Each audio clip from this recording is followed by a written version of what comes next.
এই ডেন্ডিখোর ছেলের হাসি মানে ভাই এগুলো কি চলতেছে? কেন? প্রত্যেকটা ফিডে মানুষ বোকাচোদার মতো হাসতেছে আর ভাবতেছে তাদের হাসি দেখে অন্যরা ক্রাশ খাবে। লাউডা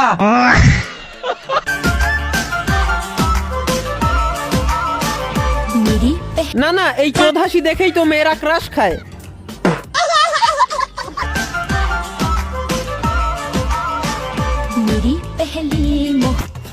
আর কে বলে এত ওভার অ্যাক্টিং করার জন্য? এই বাচ্চাটা যদি মন খুলে কিছু বলতে পারতো তাহলে এই হেবলা চোদা হাসি দেখে একটা কথাই বলতো।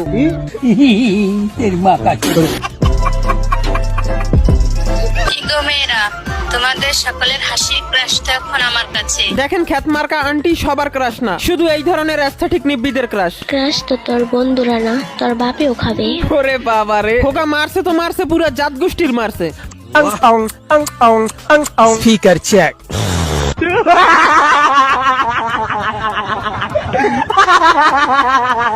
দেখেন এই হাসির প্রতিযোগিতায় মেয়েরাও কোনো জায়গা থেকে পিছিয়ে নেই।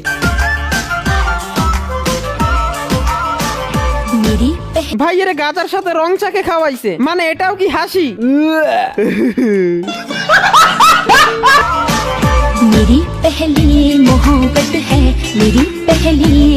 এই ষান্ডার বাচ্চা হাসে না কান্দে কিছুই বোঝা যাচ্ছে না, তাও নিব্বিদেরকে ফিদা করেই ছাড়বে। মানে একদিকে খালাতো ভাইরা মেয়েদেরকে ক্রাশ খাওয়ানোর জন্য হাসতেছে, অন্যদিকে মামাতো বোনরা ছেলেদেরকে ক্রাশ খাওয়ানোর জন্য হাসতেছে।